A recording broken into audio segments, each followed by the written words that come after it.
เอารับพัสดุไว้เลยลูกเหรอมีพัสดุมาส่งครับมีพัสดุมาส่งแล้วเป็นไรเป็นอะไรหนูปุ๊บขอแกะดูหน่อยที่ลูกขอดูหน่อยมีใครมาส่งจากไหนพัสดุมาส่งถึงหลวงปู่อุกิจอธิจิตโตพุทธสถานบ้านโป่งชัยตำบลบ้านสาอำเภอแจ้ห่มจังหวัดลำปางจำนวน1 กล่องนะเดี๋ยวแกะดูข้างในเป็นอะไรนะเหมียวหนุ่มหล่อดำขาวลงมาก่อนลูกปู่ขอแกะกล่องดูหน่อยแล้วขอแกะกล่องดูหน่อยแล้วกับข้างกล่องเขียนไว้ส่งมาถึงหลวงปู่วัดโป่งชัยเนาะหลวงปู่อุกิจวัดโป่งชัยตำบลบ้านสาอำเภอแจ้ห่มจังหวัดลำปาง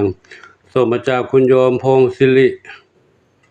บอกว่าเป็นสังฆทานในเดือนเกิดแด่หลวงปู่และน้องเหมียวจากคุณโยมพงศิริ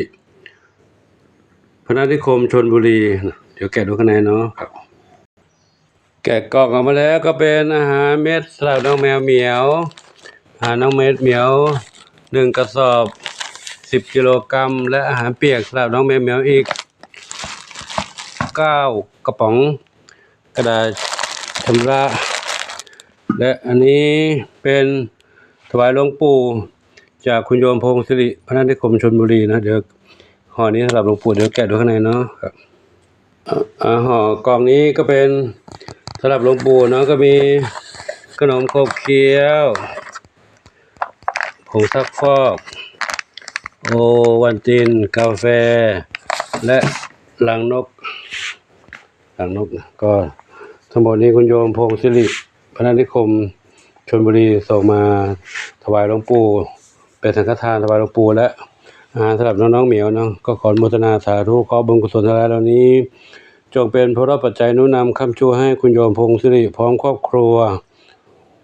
พบกับความสุขความเจริญมีความสุขกายสุขใจปรารถนาที่ใดขอได้สมความมุ่งมั่นปรารถนาทุกประการเทินสัพพิติโยวิวัชชันตุสัพพะโรโควินัสสตุมาเตภวัฏวันตรายโยสุขีทีขายุโกภวะอภิวาทนาสีลิสานิจังพุทธาปจายโนจัตตารโอธรรมาวัฏันติอายุวันโนสุขังพลังภวัตุสัพพมังคลัง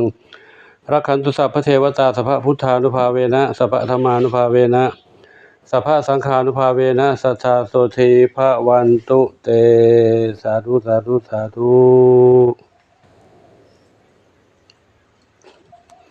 มาแล้วหนุ่มรอดำขาวมาแล้วขึ้นมาสำรวจสิลูกสำรวจที่คนไหนของเหมียวอันไหนของเหมียวอันไหนของหลวงปู่ขึ้นมาดูสิขึ้นมาสำรวจหน่อย